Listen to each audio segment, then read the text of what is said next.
Welcome to episode 2 of Bucn Around. I'm Cody Coleman, and with me today we have Jordan Funky Comadena, the catching coach and bullpen catcher for the Pittsburgh Pirates. Jordan, welcome to the show. It's nice to talk to you, man.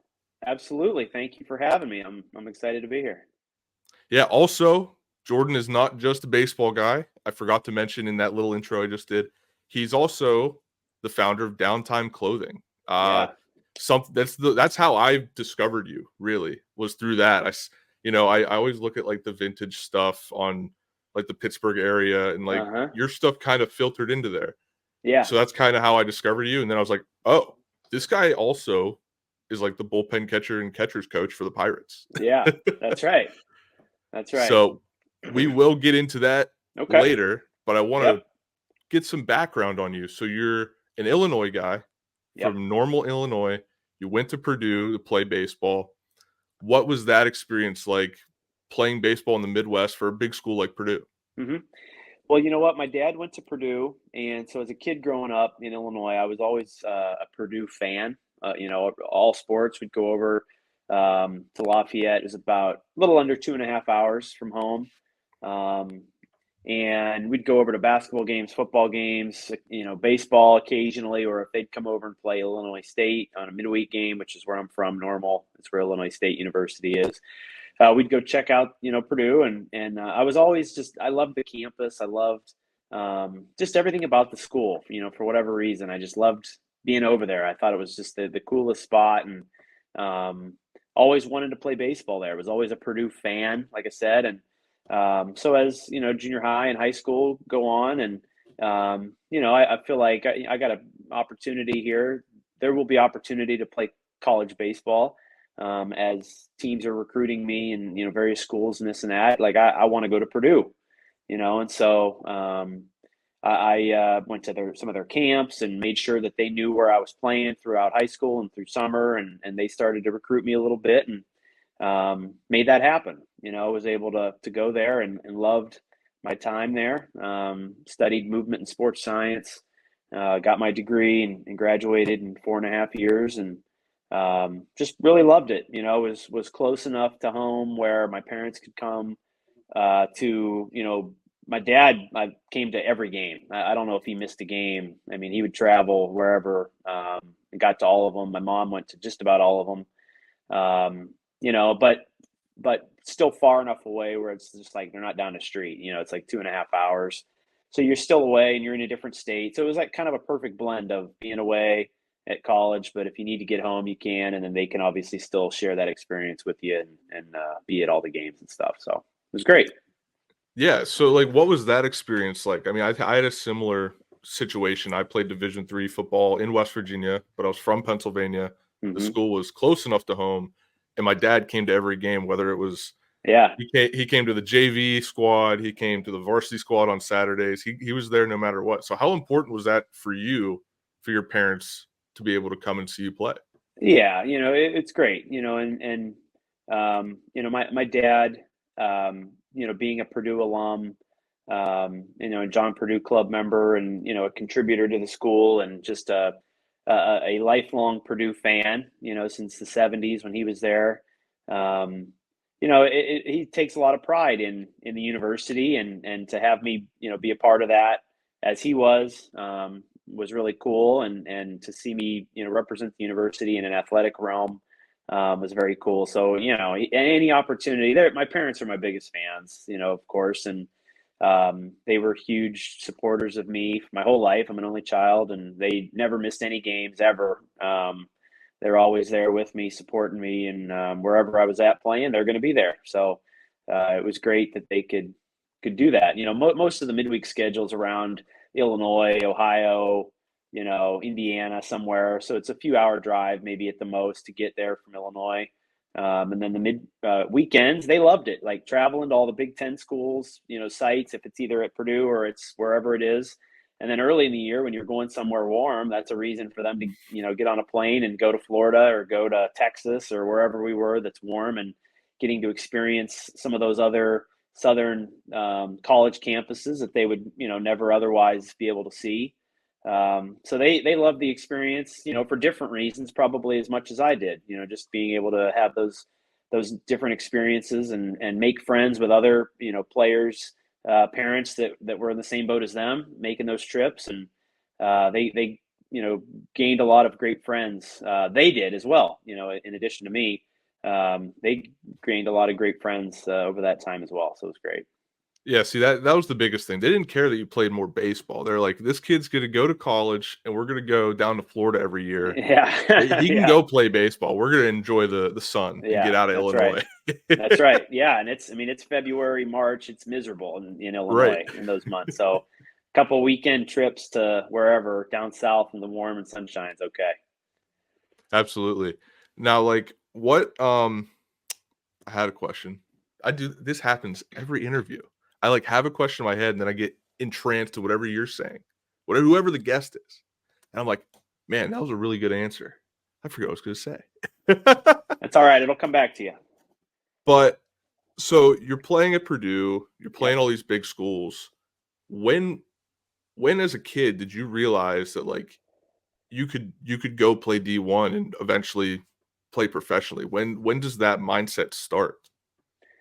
Well, I think for me, um, when I was very little, like if anybody would have asked me, when I was in grade school, early on in grade school, like, what do you want to be or what are you going to do in your life? Like, my answer with unequivocally was, well, I'm going to play baseball. Like, that's the answer. It's not even, a question really. I'm going to play Right. baseball and I think with that, it's just, I'm going to be involved in baseball in any way that I could. And obviously initially it's playing and I want to play as long as I can. And to me, there was never any question that I was going to play professionally.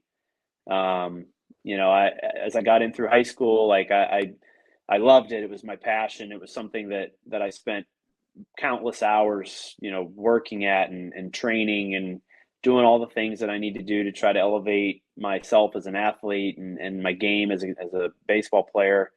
And getting into college, continuing that same dedicated grind and focus on elevating your level of play and your ability to perform, right? And be an overall well-rounded athlete and well-rounded baseball player, and so I played, 4 years at Purdue, my junior year at Purdue, I broke my hand. I broke my hamate bone.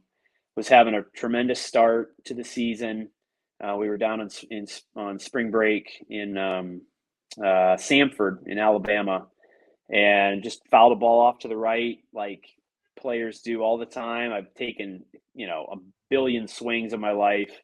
And on this one, for whatever reason, I fouled it off and I felt a pop in my hand.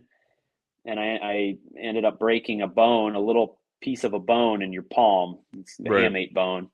And you see Mike Trout's done it, and there's a bunch of guys. It happens all the time. It's a very common injury, but it's a freak injury at the same time.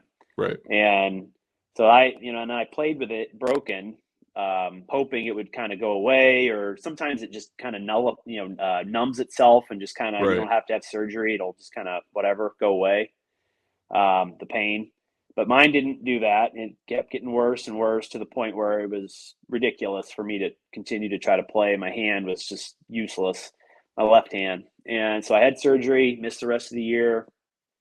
And the tremendous start that I had going that junior year, which is probably your most critical year as a 4-year, Division I baseball athlete. Your junior year is like your year to get drafted, really, and like have Right. some leverage and get some money or whatever. Just the opportunity is that's the year. So Yeah. it was all lining up for me, and I had the unfortunate luck of having that injury happen, missed a significant amount of time, didn't get drafted, came back in the summer, played in the Northwoods League for 3 years in Madison, Wisconsin.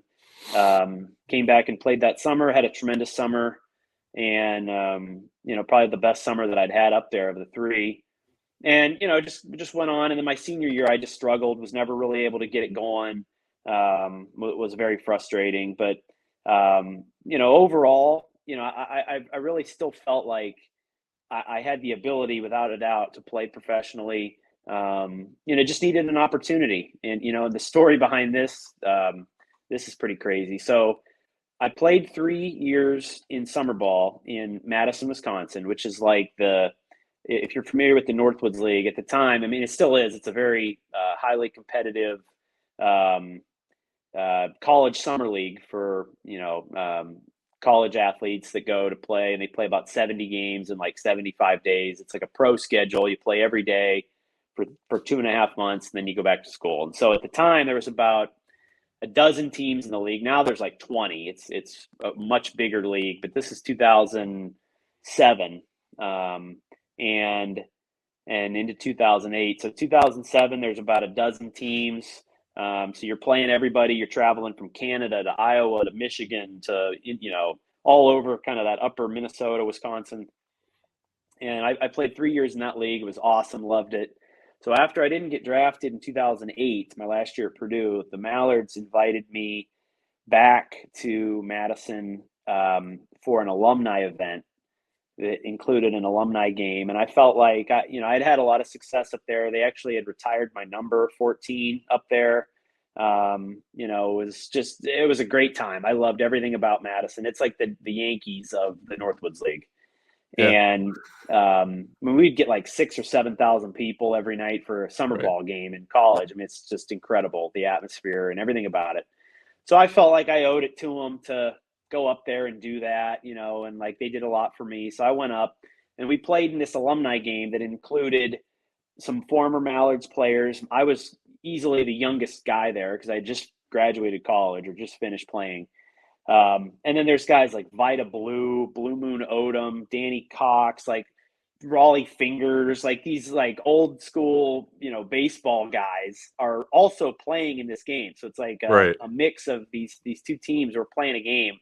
And there's like 6,000 people at this event, at this game.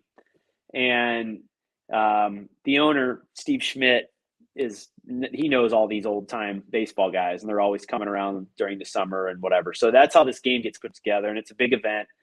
And so I end up playing shortstop in the game, which is ironic because that was the only position in Madison in the summer that I didn't play outside of pitcher. I played all 7 other positions except short, but I played shortstop in this game for whatever reason. And we play this game. I hit 2 doubles off the left field wall, like off Vida Blue, throwing like 65 miles an hour. It's just crazy. And after the game, Jimmy Wynn comes up to me, the toy cannon, and old time Astro great, and he's asking me, he's like, hey, why aren't you playing anywhere?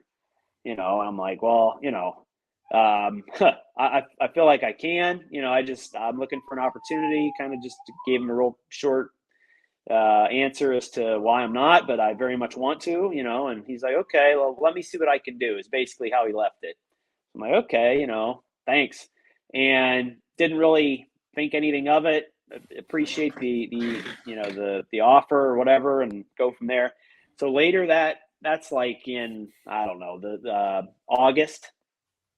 So fast forward to like January, a few months ahead, and I get a call from the Astros basically saying that they want to sign me as a free agent, minor league free agent.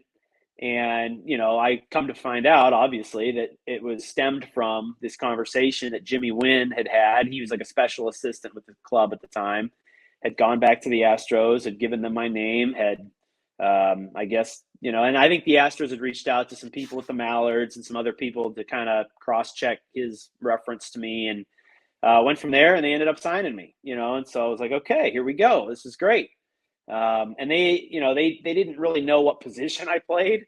So they kind of asked me, because they knew I kind of did a little bit of everything. So they're like, what do you want to do? And me initially just thinking, well, my best chance at kind of sticking around, because I'm coming in, no money, like the lowest rung on the totem pole as a college free agent sign, like, I can catch. Like, everybody needs catching. And I know I can catch, even though I didn't really catch in college. I maybe caught a dozen games in 4 years. I played outfield and some infield, whatever. but I can catch. I want to catch. That's what I want to do. So, okay. So I'm now with the Astros and I go to spring training and I'm a catcher, and it just kind of went from there. I was able to work my way onto a full season roster coming out of my first spring training, went to Lexington and the Sally League.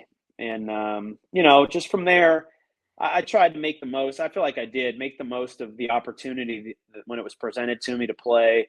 I was just kind of an organizational guy for the time that I was there. It was 4 years and did everything that was asked of me. And, my biggest goal, from a playing standpoint, when I did get an opportunity to get in the lineup and play, was keeping the mindset that, like, if somebody's coming to watch this game, because we had guys like, the other catchers on our team were on 40-man or had been in big league camp, or they were big prospects. It's Roger Clemens' son was on our team. Cody was a good buddy with me. Or Jason Castro was a first rounder out of Stanford in 2009. I think he was in Lancaster with me. And so it's like, okay, if somebody's just coming up to the park today to watch this game and I'm catching, they're not going to know that the catcher was an undrafted college, free agent from wherever. Who cares? Right. Like, this game is going to flow perfectly. I'm going to catch well. The pitcher's going to be in sync. We're going to have some rhythm. We're going to have a plan. We're going to execute the plan. And this game's going to go about with nobody knowing that I'm not like a prospect. They're not going to know me from Jason Castro or me from Rene Garcia, who was on the 40-man, or whoever it is. It's going to flow and it's going to be beautiful. We're going to do it. And that was always the mindset that I took into the games, where, I would use the time when I wasn't in the lineup, which was a lot, in the bullpen, to catch and get familiar with these guys and grow relationships with them, know their stuff, catch them as if it's a game in the pen. I'm blocking balls in the dirt. I'm receiving the ball as if I would if it's in the game. And so when I am in the game, I'm not getting sped up. It's the same thing. It's just like I'm catching the guy in the bullpen. Nothing's changed. So here we go. Hey, practice like you play, right? That's right. That's right. And the pitchers see that, right? And they value that. And they that's how you build trust. And now that's something that I try to impart on our guys with the Pirates, is like, starting in spring training, like the sides that you're catching, every time you are in contact with a pitcher, it's an opportunity to grow this relationship, to build that rapport, to work on your own craft. I mean, everything that we do from a drills package standpoint and you're working on stuff is great, but nothing is going to replicate catching live bullpens or live arms outside of catching in a game. That's the next best thing, is catching a live bullpen. Right. Where you can work on what you want to work on at full speed, just like it would be in a game. And so that was something I took a lot of pride in doing. And, I felt like when I played well. I just didn't have a ton of opportunity. I really, truly believe to this day that I could have played in the big leagues. I really believe that. I didn't, but I really believe that, if maybe just a little bit more luck or a little bit more opportunity here and there, I don't know, but I really do believe that I had a lot of what it took to not necessarily stay, but to get there, and just get a cup of coffee. I don't know. I truly believe that. So, it is what it is, but I learned a lot from my time at the Astros, and, took a lot of valuable things that I, take into what I do now with the Pirates and into my coaching, side of things now. And it's a tremendous, opportunity that I have with the Pirates to be able to work with our catchers and to help grow their development and, help them just to maximize their ability, right? And to help them impact the game, to help our staff, to help our team, right. Be as good as we can be at that position. So. Right. Now, the college summer league, the one that you were in, helped you immensely. Obviously, it got you a job in a major league system. What do you see as the most important part of those summer leagues? Because you have the one you were in, you have the Cape Cod League. These big people know about these summer leagues, and it's all college kids just trying to stay fresh and get eyes on themselves. What is the biggest part, or what's the importance of those leagues to you? And then also, you have another type of league emerging that involves college players, which is with the Savannah Bananas. they're bringing like a fun aspect to the game. They're reinventing it, but it stemmed from that college summer league type of environment. So what kind of element do you think, like, does that help kids like to be in the Savannah Bananas as opposed to being a part of the Cape Cod League or the league you were in? Well, I mean, the banana stuff is pretty crazy to me. I Right. mean, it's Insane. it's insane. I don't know. I mean, I I don't know what to think of that. I mean, it's a show, right? It's purely Right. entertainment. I mean, obviously, the guys that are out there and doing some of the stuff that they're doing, they're very talented. They're very athletic. They're very aware of their bodies and their athleticism to be able to do some of the things that they're doing. But I think ultimately, guys that are looking to play, at the highest level and to go into professional baseball, like, the Northwoods League, for example, and now it's a little bit different where it's mostly, or if not all, it's predominantly freshmen. And they've kind of just punted on the fact that they're going to get the nation's best freshmen every year. And then that second year, they're all going to ship them off to the Cape and they're going to get the next best wave of freshmen, right? So when I was there, this is however many years ago, 2005, 6, 7, like I said, there were probably half as many teams. And it was much more comparable in terms of competition. I think the Cape probably still had a little bit higher rating in terms of just maybe a little bit more velo, whatever.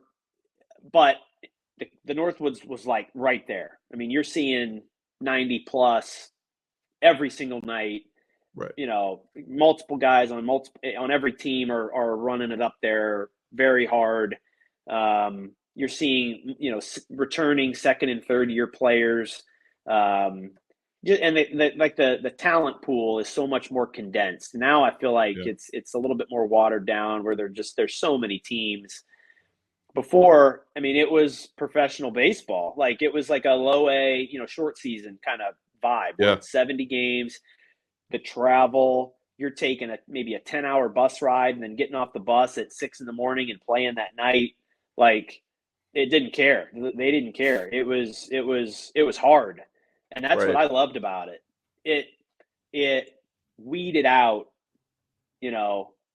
like who's here to play and get after it and compete and who's not. Because if you're not, that league will eat you alive. And you have to embrace like the hardness of it, where it's like the hardness is what makes it fun. And if you go through that, the lack of sleep or the lack of optimal like travel accommodations where you're sleeping literally on a bus floor for 8 hours through the night, driving from Iowa to Canada, and then getting off the bus and the sun's coming up and you go into your room, you take a nap, and then you go to the ballpark, and then you go out and you go 2 for 4 with a walk. And like, that's not easy to do off a guy that's slept in his own bed last night and he's throwing 94 with like, okay, like, let's go. Let's strap it on and let's go play. And it's hard. And the league comes at you every day. It's just like pro ball. Like, you can go for 20. You could go for 20 like that. Like, because, you go 0 for 4, 0 for 5. Tomorrow you got 5 more coming. Now you're 0 for 5 again. Now you're 0 for your last 10. It's like it starts snowballing in a hurry. It can, just like it does in pro ball. And so and you can't be looking at the calendar, looking for the day off, because there aren't any days off. It's like, and it teaches you real quick, like how to manage your time. For me, it was like Purdue was a very hard environment as well. Like, we were very strict, very like every T crossed, I dotted, up your ass all the time about everything. And for me, going to summer ball, where it's like all I have to do is just like work out and be in shape and go to the yard and play ball, like, oh my gosh, like this is the best. This is the best. I can go and do whatever I want. Our coaches there were the same staff from all 3 years I was there. They were awesome. They're like, anything you want to do, you want to hit early, you want to do this, you want to do that. It was the best. It's just like pro ball. Like, it's all there for you. So you find out real quick who wants to be there, who wants to work, and the guys that embrace it have great summers. Right, and I assume that experience with the summer ball leagues gets you prepared for the minor leagues of professional Yeah, for baseball, sure. right? Because Absolutely. you hear the Absolutely. horror stories from back in the day of guys, everybody's cramped in a one-bedroom apartment, not you only afford, PB&Js, Yeah. like, just that mentality of, "We're here for the love of the game." I'm sure that prepared you spectacularly for being with the Astros. Yeah. And the summer ball experience was very much um, like a test drive or an internship in professional baseball, Right. for sure. Outside That's of living, like the summer league stuff, you get a host family and right, so that's a little different. Pro ball, you're right. You got on half your the own. teams in an apartment, just to cut the rent down to as little as possible. You got 7 guys in a 2-bedroom or something. Yeah. And I've done that before too. And that's, but it is what it is. That's what you got to do sometimes. But so outside of that, the summer ball experience, yeah, it very much gives you a little taste of what the pro ball, especially lower level pro ball schedules are like. Right. Now, we've already kinda talked about how things didn't work out with making it to the show, but you pivoted. Yeah. How do you really get into bullpen catching? Like, obviously, you have to have a background in baseball, but how Yeah. does one say, "Hey, I wanna catch your bullpens?" So, okay. So in the off season, when I was still playing with the Astros in the off season, I lived in Lafayette, Indiana, and there were some guys there. Clayton Richard was one of the guys. Pitched in the big leagues for a long time with Padres and Cubs, White Sox, um, and Josh Lindblom, who was a teammate of mine at Purdue, is from Lafayette. Pitched in the big leagues with the Dodgers, Phillies, I think the A's, Brewers. Anyway, so those guys were in Lafayette. I lived in Lafayette. So the off season, when they were ramping up, we would go over and work out at Purdue, and I would catch all their sides, and it was great. I get to catch these guys before I head to spring training. They have a catcher to throw to before they're heading to spring training. And then there was a fellow there. He still lives in Lafayette named Pat Murtaugh, who's a major league scout for the Yankees. And so, long story short, I'm coaching at Purdue in 2016, and I get a call from a friend of mine who was at the time the pitching coach at the University of Indianapolis. They had gotten an email sent to them from the University of Pittsburgh that they had received note from the Pirates that the Pirates were looking to add another bullpen catcher at the time, and if they knew anybody, whatever. So they forward the coach at Pitt, knew the coach at Indianapolis. The AAA team for the Pirates is in Indianapolis, and so this gets to them. My buddy sees it. He calls me, and him and I were uh, coaches together the couple years prior at Parkland College in Illinois, a D2 JUCO. And so he sees this, calls me, and says, "Hey, I got something here you might be interested in." Gives me the rundown. I said, "Okay," and we didn't know if it was like for the Pirates, or if this was Right. like for the Indianapolis Indians or what, So I was like, "Okay, I'll send you my a resume. I'll put it together. I'll send some references on there, and you do whatever you got to do." Okay. So I sent him a resume of sorts and some references, one of which was Clayton, who's very well regarded around Major League Baseball. He's retired now, but was very well regarded. Tremendous guy, tremendous teammate and worker, and just whatever. Like, great guy, 10 out of 10 guy. Lindblom was on there. I think maybe one other guy that I knew. And then Pat Murtaugh, the scout, who I'd gotten to know real well living there. So I sent it off, and then, I'm busy at Purdue and not thinking anything of it, really. I didn't follow up with anybody, didn't look into it any further than just having that one conversation with my buddy. And now we're into like March, early March. And, we've been playing for a few weeks with Purdue, and it's like Monday morning, it's 7 o'clock in the morning, and my phone rings, and I'm laying in bed, half asleep, waiting for my daughter to wake up. And it's a 412 phone number, which it's Pittsburgh, but it didn't really like register in my head and so I let it go to voicemail, and they leave a voicemail. I listened to the voicemail, and it was Clint Hurdle, and I'm like, whoa, okay. So, and he's saying, "Hey, Jordan, this is Clint Hurdle. Got some information here on you. Wanted to talk to you about bringing you on as a bullpen catcher and this and that. Give me a call back." So I'm like, holy cow. Okay. So I call him back right away. He answers. They're in Detroit, finishing up a wraparound, weekend into a Monday, Tuesday little series with the Tigers. He gives me the spiel. We talked for maybe 20, 25 minutes. I said, okay, wow, like this is, I need to talk this thing over and I'll call you tomorrow. So, okay, I'll call you back tomorrow, same time. All right. So I talked to the coach at Purdue, talked to the people I needed to talk to, and he called me back the next day and I said, let's do it. I always wanted to be in coaching after my playing was done. Right. But I really felt like I wanted to be involved in professional baseball as opposed to college baseball. I just felt like a lot of the other stuff that went along with college baseball was not, I wasn't really into it, just all the recruiting and Yep. just keeping after these kids all the time. And it's a lot. All the rules and regulation. Like, I just want to work on baseball. I just want to do baseball stuff. You didn't want to have to get up early and go and check if your shortstop was in math class. That's right. 100%. That's absolutely right. Okay. So here's an in. All right. So that's Tuesday. That Friday. So Tuesday, I tell him I'm in. That Friday, I was in Pittsburgh at PNC in the bullpen, and it's like crazy. So I missed the first couple games that year in 2016, but I was at like 76 home games. So I just did home games that first year. So I was commuting from Pittsburgh back to Indiana. If the Pirates were home, I would be in Pittsburgh. If they weren't, I would be with Purdue. And it really worked out pretty well. Like, I only missed a couple games with Purdue, and rode out the end of the Purdue season, and was with the Pirates for the remainder of the summer. And then that winter in 2017, going into that year, they brought me on as like a full time, where I was traveling and the whole deal. Yeah. Now, you were also able to, like, this whole thing with the Pittsburgh had to be a dream come true. Not only because you're coaching in the major leagues, but you're coaching for Pittsburgh and you're a huge Steelers fan. Yeah.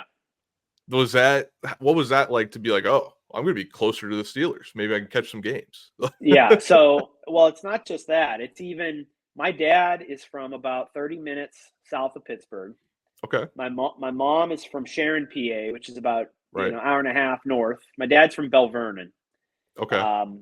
And so I'm from Illinois, but I have been a lifelong Pittsburgh sports fan, period. Like Pirates, Penguins, Steelers, everything.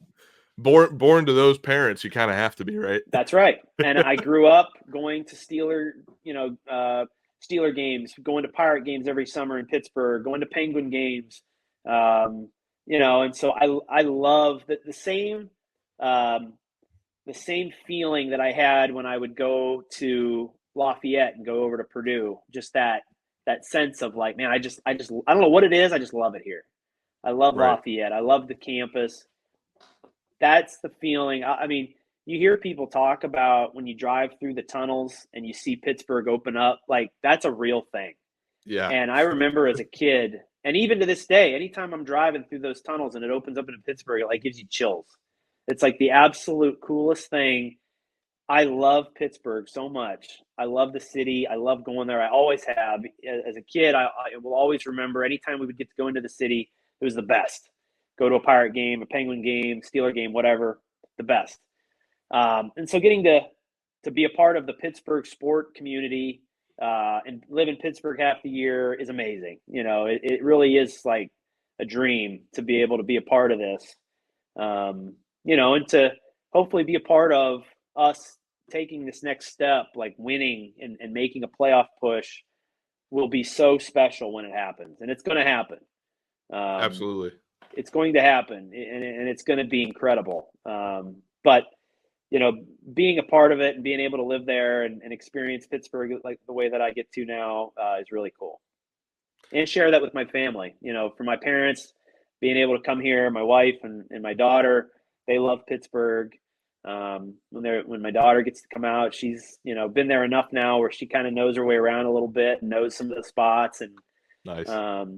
She loves it. She's 8 now, and so it's great getting to share that with them. It's really cool. That's awesome. Now you mentioned the Pirates taking the next step. This podcast isn't supposed to be talking about the Pirates in general. But when I have the catching coach, there's 2 young catchers on the major league team right now. I gotta ask some questions. Yep. What's up with Henry Davis not catching? Well, so loaded question, I know. Yeah, I mean, he's going to catch. His bat was ready to come up to the big leagues. He was ready to, he was really just crushing the ball in AAA last year. And was ready to take that next step. He had nothing left to prove from an offensive standpoint in Indy last year, and so to provide us a little spark and to get his bat to the big leagues, they decided they wanted to explore some other opportunities for him from a defensive standpoint, just to get him on the field, right? And Andy was in the same boat. It's a unique situation where you have 2 guys playing the same position that are roughly the same age, roughly on the same career path in terms of when they're ready to get to the big leagues. And both guys are recognized as guys that are going to be part of what we're doing here moving forward, right? So it's kind of a unique situation. Rarely do you have 2 premier shortstops or 2, 2 of the exact same position that are there at the same time ready to come. So Jason DeLay was a guy that also was with us who could really catch, and obviously he's not going to play any other positions. Right. Andy was a guy who has played some other positions in the past as well in the minor leagues, has dabbled with a little bit of outfield, a little bit of infield. He's played some first, and obviously his future, I think, at least for now, is behind the plate. So, Henry, let's experiment with him in the outfield. We feel like he can do this. His arm is obviously elite. It will free him up, hopefully, to just hit for now. And not that the catching thing is going away. Right. It got to a point where that was just basically where we were at. We rode out the season in the manner that it was. Andy did a really nice job. Jason did a nice job. So it is what it is. So moving forward, though, the catching thing will be revisited with Henry. I mean, you bring up Jason DeLay. I think in our circle, the NS9 circle, we see Jason DeLay as an unsung hero for this team. Absolutely. He was so good when called upon. Yep. We expected him to be going into the season, you didn't really expect him to be there long because you had the 2 young guys in AAA, or Henry Davis started in AA, I believe. But these guys are coming up. And you figure, okay, DeLay's just going to be here until one of them or both need to be called up. And then, we thought Hedges would be the mentor and they'd get more time, whatever. But Jason DeLay made a case for himself to stay on the major league club. Sure. What kind of preparation do you see him put into the game, and what makes him that type of player? Yeah, Jason's he's a very good major league player. He's an excellent major league backup catcher, and that's not an easy job. Being called upon, in a irregular pattern of play to be able to come in, play at a high level, produce both offensively and defensively. He's very good at that. And he learned a lot from Austin. Austin's preparation was tremendous. His command of our advanced meetings and our preparation and that type of thing. Austin was outstanding. And I think he empowered Jason to also then kind of take some of that ownership and leadership role in running the meetings with him. And then when Austin was moved on, Jason then took the reins on that. And the pitchers love him. They trust him. He's a very different personality from Andy. Jason is much quieter, more reserved, but incredibly smart, very tactical. When he says something, it has purpose behind it. It's very thought out. He's very talented. And Andy is the young, super energetic, loud, just wants to give you a hug, and he's just the life of the party, and that's okay. That's who those guys both are. And they both own that and they embrace it. And I think collectively, those two, did a nice job for us. I felt like our catching core as a whole did a very nice job last year, and continued to get better, continued to work as the year went on. So, we'll see what happens moving into next year. But Jason has been a incredibly important role player in our, catching unit, the development of the young guys, and just, being part of like the catching culture that we're building here in Pittsburgh. Right. Like Jason is an excellent example of when you buy in, when you put the work in, when you're intentional with what you're doing, and you just work at it, right? I mean, you can get better, and you're going to get better. We're going to make you better. So he's been tremendous, and I wherever he is, whether it's with us or when he moves on in the future, if that ever happens, like I'll always be a huge fan of Jason DeLay. Yeah, and then I want to talk. I know we're talking about work; it sucks, but with Endy, you brought up his enthusiasm. He's energetic. You kind of touched on it, but what does that do for the locker room, the clubhouse, and what does that do on the field for the guy pitching? I mean, I feel like we saw with him and Bednar. Mm-hmm. Bednar would get into some ruts, but then he'd bring him back. So how does that translate? How do you translate that? Yeah, Endy's energy is very real. It's not, staged or fake or, forced. Like he cares. He cares about his guys. He cares about the game. He wants to win. He wants to perform. He wants to do well. And so, it's something that moving into 2024, like I want to continue to challenge him with taking that next step in the leadership type role. Like, look, man, look around the room. And I don't know who we're going to sign or acquire or bring in or whatever, from like if there's going to be some older veteran guys. But listen, man, like you're going to be here moving forward. Like you are going to be a big part of what we're doing here.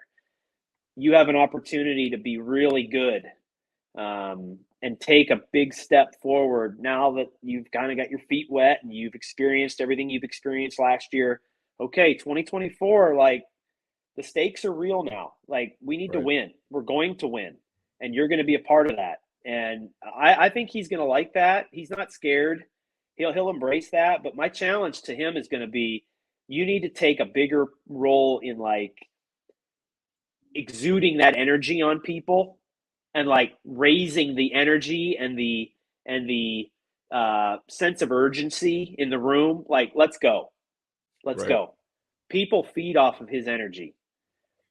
And coming from the catcher position is like one of the best places to be. Knowing when to, pick your spots and know who you're dealing with and all of that plays a role within it too.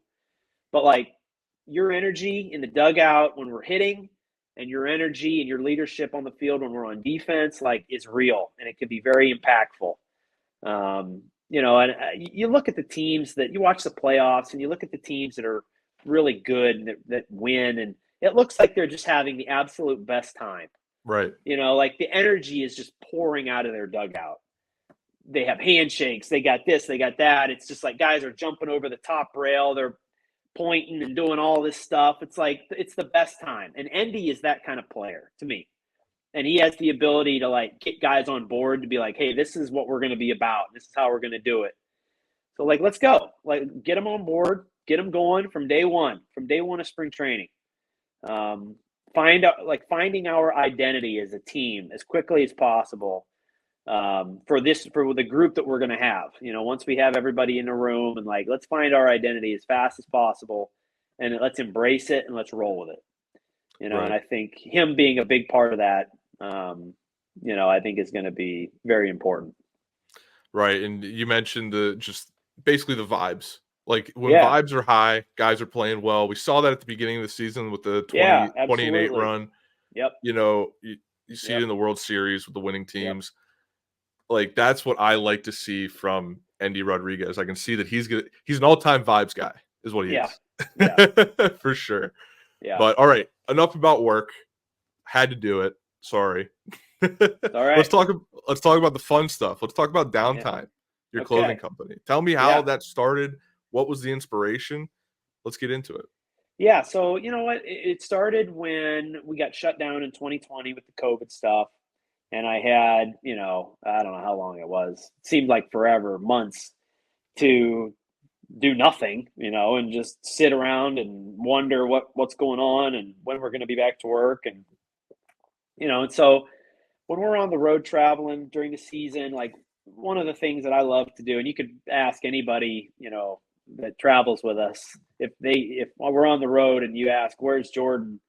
They would probably say he's out shopping, or, walking around just shopping. Right. And I'll go by myself. If somebody wants to go with me, it's fine, but I'm more than comfortable just going out and spending a whole morning or whatever, walking around, window shopping, looking around and just getting inspiration for things, getting ideas, looking at stuff and just enjoying that, And so that's kind of my hobby. Right. So in 2020, when that got shut down, I thought, let's do something here. Let's try to create some designs and make some clothes and make some different stuff to sell. And it's just kind of gone from there. And the Downtime name now is just is what it is. Like, this is what I do in my downtime. That's and awesome. I think it's something that can be relatable to so many people in so many different realms. Like, everybody has their work, and then everybody has things they do in their downtime or in their spare time. And, I think lots of great ideas and great inventions, great thoughts, come from side off ideas. They're working here and there and they have their side hustle, and all of a sudden the side hustle becomes the main hustle because their downtime turned into something that's like, hey, this is real, and they run with it or whatever. You hear that kind of story all the time, and so it's something that's fun. And so it's something that I like shopping. I like looking at different things. I love creative people. I love wearing and having like different clothing stuff that like not everybody has. I love sneakers and shoes that are kind of lower, lesser known brands or smaller brands or things that are custom made or custom done that people don't have, and people see them and say, hey, what are those? Or where'd you get those? Or, and same thing with clothes. Like I like having my own kind of styles and stuff, different stuff. So, I'm always searching for garments and different things that I can work with and use. And I modify some stuff. I'll buy stuff knowing fully well that I'm going to totally change something about it, but I just like it as a base to kind of start with. And then I've started using a sewing machine. My wife got me a sewing machine last year, so that's been a lot of fun just to start using with and tinkering and taking stuff apart, putting stuff back together. It's fun. It's my hobby. I don't really play video games. I don't golf. I don't hunt. Don't do a lot of the stuff a lot of people do as hobbies. This is my hobby, and so it's something that I can put some downtime into and sell some stuff in the process and just enjoy my creative outlet. Yeah, it's awesome. And I mean, we see the guys rock your stuff. I love there's that picture, I believe it's of Colin Holderman. He's wearing the Legion baseball one. Yeah. I love that shirt. I need to get that shirt. And like just everything you're doing, because you're always posting about it on social. Yeah. It's just obviously such a big part of your life. And like you said, it's like it starts as a side hustle and then you start making some money off of it. Yeah. And I think we have a friend of the program who he started Pittsburgh Clothing Company, which back in the day was Centerfield Smoke. So, and he kind of did the same thing. I mean, AJ kind of started it for him, AJ Burnett, giving him the inspiration. But now that's something that's huge for him now. He's selling not just Pirates-based stuff. He's selling Steelers, Penn State, Pitt, all this stuff. And it's amazing how just something that like is a little activity that you do can become so large. And I feel like that's what we're doing here as well with the podcast. That's right. Yeah, it's very cool. I didn't know that. I mean, that's a perfect example. That's exactly what I was alluding to. Yeah. Something so small, like a little side. I think I had one of the center when they were still Centerfield Smoke, the 162 plus shirts. Oh yeah. Those were good shirts. He might need to run those back for this year. We need some of those. Like I remember Jordy Mercer. That might have been in 16 or 17. Obviously 15 they were in the playoffs. 16 or 17. Mercer had a bunch of those shirts and was dishing them out. He sent them to Jordy or whatever. The 162 plus shirts in the pirate font, black and yellow. I thought those were really cool shirts. Simple, but super cool. Right. And like, if you know, you know, like this is what it's about. 162 plus. 162, we're not done. We're playing more than 162 this year. Well, this is how we're gonna find out if Zach is watching this podcast. Yeah, Zach, there you go. Zach, come back. You got to run those shirts back. Yeah, guys send them want to Bradenton. Yeah, the guys, yes. we need them. We're gonna speak it into existence this year. From day one, we're going to the playoffs. We're making a run. We're making the playoffs. I love That's it. 162 plus. And one more thing before I got a little game for us to play to end the show. But one more thing about like the fashion and stuff. You know, I started to discover like vintage clothes. I mean, yeah, I'm a bigger guy, so vintage clothes don't really fit me because back in the day, everybody was a lot smaller. Yeah. But like I love the style and everything, and now you see like Zeds and the Closet and all these shops popping up around Pittsburgh. It's very much fashion in general is very much a part of Pittsburgh's culture. And I just want to know, what has that been like to be around that so frequently, being in Pittsburgh? Yeah, I love it. I've gotten to know all those guys, Shop Monarch Studios guys. Obviously the guys at Zeds are my guys. I've been up to the Closet once. But Zach and Chase over at Zeds and Steven, like those three, those are my guys. And I'm in Zeds a couple times a month at least. I mean, if we have 2 homestands a month, every homestand I'm in there at least one day. So a couple times a month, just checking in, flipping stuff, buying stuff, whatever, trading, just shooting shit with them. They're great, and the guys down at Shop 412. I know Christian and Aaron real well, and John who works in there. Over the years and getting around and doing the shopping that I do and just the networking through the city, it's a little big city where you see people and you're going to see them out and about. Like the circles you run in overlap a lot, especially in the realms that I run in. So it's great getting to know those guys and being a part of it, getting to make contacts, even with guys like John Geiger, when he comes through Pittsburgh, getting to know him a little bit in the last couple of years. He's always over at Zeds. He's come through the PNC a couple times, and getting to meet him and connect with him and Sean Davis, his business partner, a little bit has been awesome.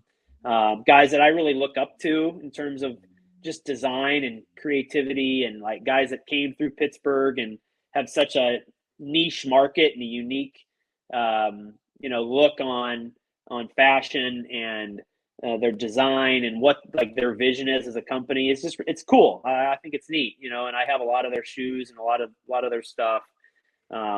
So it's been really neat to be able to be a part of that and to make friends with some of those guys and to make those contacts. And anytime we go back to Pittsburgh, I always have to make the rounds. Like my wife and I are going to go back to a Steeler game in December. We're going to get back. We're going to go to Zeds. Probably go to 412. We're going to make the rounds. See everybody we need to see. I got some stuff lined up to go take to Zeds to sell, and it's the usual routine. And I've already let them know that I'm coming. So they'll be expecting me. So it's cool. That's awesome. Well, hey, we just opened our shop back up. It was closed for a while. I convinced the guys. I came on like a year and a half ago, and I convinced them, like, guys, if you want to make money, we got to sell some shirts. So maybe in the future we get a little collab. Who knows? We'll see what happens. If not, I'm definitely going to be reaching out to you, being like, hey, what do you think of this? Yeah, because I love your style. I love the Downtime stuff. It's so like it's that streetwear that like I desire to show in my fashion sense. Like, you can't really tell now. I didn't want to try too hard. I knew you're a fashion guy. I was like, I can't show up. You look good. Like You look good. I like the glasses. I was like, I love. I got to keep it simple. Yeah, Warby Parker. You know. There you go. Yeah. We got another Pittsburgh company here. I think it's what is it? Three Rivers Clothing. They don't do a lot of design stuff. They're more distributing. But yeah, and then we'll do full OOTD. I got this. This is from Target. This is probably from Boscov's. I mean, that's what we got going on. Yeah, that's good. I've got some new stuff coming, so you're gonna have to keep an eye, and the listeners today, we're gonna have to keep an eye on the website, the Instagram. I've got these hats coming. I love the hat. Yeah, I've gotten a lot of comments on this hat. So these hats are going to be up available. I got another hat that's going to be available, and a couple different hoodie options. It's coming. Got some things in the works, so you got to stay posted. I love it. I'm looking forward to it myself. I need to cop the Legion baseball shirt. Yeah, that was a popular shirt. That was from was that 2 years ago? Might have been 2 years ago. But yeah, that was a good shirt too. That right now is my favorite of yours. Yeah, thank you. All right. So we talked all about fashion and your love for it and your connections to Pittsburgh. Now it's time to play a little game. Okay. I made this morning. Wrong button. So I made this morning. It's guess that Pittsburgh icon. It's going to be based off of their fashion, or they did a shoot for somebody, or they were at an event. So we're going to get into it right now. First, do you pay attention to other people's fashion? Are you you into that? Yeah. Like the red carpet and stuff like that? Maybe not the red carpet. A little bit. I mean, I follow a lot. My Downtime Instagram, I follow a lot of complex style, like NFL blitz fits, NBA fits, MLB fits. I just started following MLB fits. Yeah, like a lot of. I love looking at what guys are wearing. Yeah, for sure. Athletes especially. Right, and these are all athletes, so it should be. Okay. Maybe this will be a little easy for you, but we'll see. Let's get into it. Let's guess that Pittsburgh icon. And here's number one. We got this person at the Grammys in 2006 wearing the throw. That's a classic pick. Right, it is a classic. with the Jerome Bettis Notre Dame jersey on, with the big chain and the jacket and the backward Jordan hat. Oh my gosh, Big Ben was something else back in the day. My girlfriend, she was like, I put the emoji on his face this morning. She's like, no, you got to show the hat. Yeah. So yes, you're right. It's Big Ben, the classic vintage Big Ben. That's What a look. What a look back in 06. There. Yeah. Yep. All right, let's go on to the next one. Okay. This was in the Huffington Post in 2013. Oh. The style is something I would never touch, but it's got to be a hockey player, right? All right. Yes. Is it? Man, I'm Crosby. I don't know. It is Sidney Crosby. You went with the safe choice, which was smart. Yeah. Wow. Look at that. Sid the Kid back in 2013. Okay. Nice. All right. I next hadn't seen that picture. That was that. Yeah. It was. I was like, who is I was like, I've never seen this before. But now we got Pittsburgh Magazine in 2012. I think the hairdo kind of gives it away. That's got to be Kutch, right? It is. That is Andrew McCutcheon, looking fly as ever back in 2012. Nice.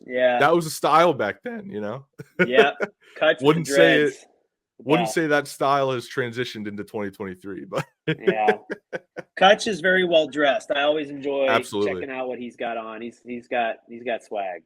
Big time swag. I debated on putting in a recent Kutch pick. I was like, maybe that's too easy. But yes, Kutch is always dressed. I love talking to him about his cleats, his on-field swag. Like when we first got to spring training this year, because obviously I was with him previously, in 16, 17, whatever. So it was great to see him back. And I was asking him, hey, I know you've got some stuff in the archives to bring out, what do you got? And he started laughing. So, and he brought out some of those Swingman Griffies from 2015 with the digital camo on the sides. And at spring training, he had his wife like brought him down, or he shipped him down or whatever from his house. And he's like, these are my favorite right here. Like, he had some good stuff that he brought back from the way back, 14, Absolutely. 15, 16. Nice. Real nice. That's awesome. That's awesome that he wasn't like, all right, this is going in the trophy case. He's like, no, we're wearing this. Oh, yeah, we're wearing it. I mean, he had so many pairs of stuff. They were just brand new in the box and in the archives, and he brought them back out. It was cool. Yeah. Really That's cool. awesome. All right, let's go on to the next one. This is from GQ magazine in 2018. Oh, that's got to be AB. You're correct. That's Antonio Brown. Yeah. AB. Wow, what a look. This is one of the more tasteful looks that he has, in my opinion. That's right, yeah. Yeah, he's something else. Yeah. He's definitely high fashion. Very high fashion, like runway fashion. People so high it's over my head. That's right. Yeah, that's right. All right, on to this is the last one, kind of a gimme, but I had to put it in here. Yeah, Pittsburgh Clothing Company 2012, Batman. AJ. And these shirts made a return this year. We got a shipment of these. I don't know who was responsible for that. Maybe Bednar. Probably, yeah. But I got one of these. He loved it. He wore that shirt all the time. Our relievers, especially. That was a very popular afternoon throwing program T-shirt. That's a good shirt. Hey, the shirt that started it all, right there, man. And you know what? I don't know if it was coincidence. Maybe AJ had him sent over to Bednar, because it had to be. Because when we got the shirts, it was either that day or the next day. AJ was there. And they all the relievers wore them, and they got a picture with AJ on the field. So he probably had a hand in that. Yeah, that's cool. I talked to Bednar a little bit at spring training this past year, and he was wearing a Pittsburgh Clothing Company shirt, and I told him, I was like, hey, we're friends with Zach and the guys over there, and he was like, oh yeah, they make the best stuff. So I'm sure he was probably like, hey, Zach, I need these shirts for when AJ's in town. Yeah, that's right. That's right. Can't beat a good T-shirt. Absolutely. I'm always looking for new, like, different looking T-shirts. I have one. I should have wore it today. It's one of my favorite shirts. I'm really into pro wrestling, and I found this shirt. This guy, he used to actually be one of the head graphic designers for the Penguins, and he had his own side gig, and it was just him making like Japanese style, or like not even style, just Japanese, like NJPW and like lesser known wrestler graphic tees. Yeah. And he had one that I bought, and it's what's his name? Now I'm forgetting his name. I love this shirt. It says Loose Cannon on the top, like real small, and it's just like his face in black and white with sunglasses on. His son, Brian Pillman, that's who it was. Okay. Loose Cannon Brian Pillman. And it is one of my favorite shirts that I've ever purchased. It is such a cool shirt. But anyway, very Jordan Funky Comadena, thank you for coming on. We didn't even get into the origin of your nickname. I mean, I know the song, obviously. I listened to it this morning. Yeah, that's really it. That's the origin of it. And it's from way back when. People have been calling me that forever. So that's really it. If you know the song, you put it together, that's it. People, especially on the road, when we're out and about, the bullpen, people are holler at me, hey, do people call you Funky? Like, yeah. They're like, oh, all right. Hey, nice, man. Like, okay, thanks. Oh, that's awesome. Yeah. I played that song this morning, and my girlfriend was like, what is that? I'm like, what is that? Yeah. This is Funky Cold Medina. What do you mean? And she's like, I've never heard that song. I'm like, you Gen Z. What are you going to do? Tone Loc. I think it's from 1992. Yep. I think it came out. Yeah. Nice. All right. Well, thank you for coming on, Jordan. Thank you for bucking around. I appreciate it. Absolutely. This was great. Anytime. I'm more than happy to come on and chop it up. This was awesome. I had a great time. So thank you very much.